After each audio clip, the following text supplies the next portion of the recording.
This is how it will happen. It's a Sunday night and your family has all gone to bed. You let the dogs back in and lock the deadbolt like you do every night. All the lights are off now except a couple of night lights scattered throughout the house, leaving that dim glow throughout your home. It's bedtime and work and school are going to come early in the morning, so you crawl in bed and kiss your wife and drift off to sleep. A few hours pass. 2 a.m. Monday morning, you wake with a start to your wife, tapping your leg, saying, "Baby, I heard something outside." As you sit up in bed, you hear the dog growling in the living room and you know something isn't right.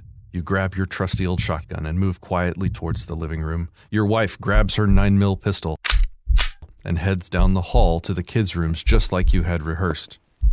"Good boy," you say as you enter the living room, trying to calm both the dog and your wife, just as splinters fly across the room and the front door explodes open. "Oh shit!" as you shoulder your weapon and send a load of double-aught buck across your living room and see the perpetrator fall in a heap. Before the "thank God" can even run across your brain, you see a second man coming in the door and you fire again. This time you hear the pop of your wife's 9mm as she is joined in the fight. Just then, you are consumed by a wall of bullets as you see multiple muzzle flashes from just outside the door. Something isn't right. You turn to yell at your wife, "Get down!" just in time to see her take a load of buckshot to the face, and her brain matter splatter the wall behind her. You feel the burning as 5.56 bullets riddle your body. One clips your spine as you're scrambling away and paralyzes your lower body. The last thing you see before you bleed out is a SWAT guy from your local PD holding your teenage daughter on the floor with a knee in her back as she screams and cries because she just watched her parents being murdered. Why did this happen? You're no criminal. You're a law-abiding, honest family man.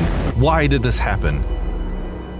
2 days ago, you and your wife went down to welcome the new neighbors to the community. Your wife made them some of her world-famous cookies, and you invited them to a local community barbecue on Sunday.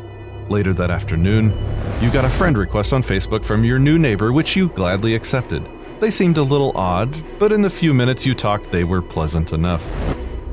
The next day, while your family was enjoying the barbecue, your new neighbor scrolled through your Facebook profile. He saw that post criticizing his favorite candidate and got infuriated.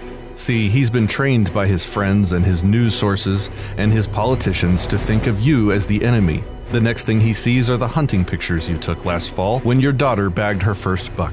Next, seething with fury, he sees your post from the last range day with your buddy and sees those scary black assault weapons on the table, and that does it. He has to do something about the domestic terrorist living next door. He picks up the phone, calls the local sheriff's office, and reports you as a threat under the new red flag law. The sheriff's office follows their standard operating procedure and conducts a no-knock warrant raid because you are considered guilty until proven innocent. They've got to take the guns first and then worry about your due process later.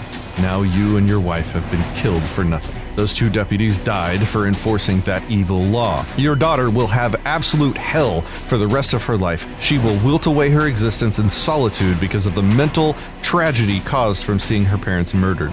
The local news will report that you were killed after firing on and killing 2 deputies, and that over 1,000 rounds of ammo and 22 guns were confiscated from your residence, while showing the standby images of police tape, close-ups of your rifle, and an image from a related Senate hearing.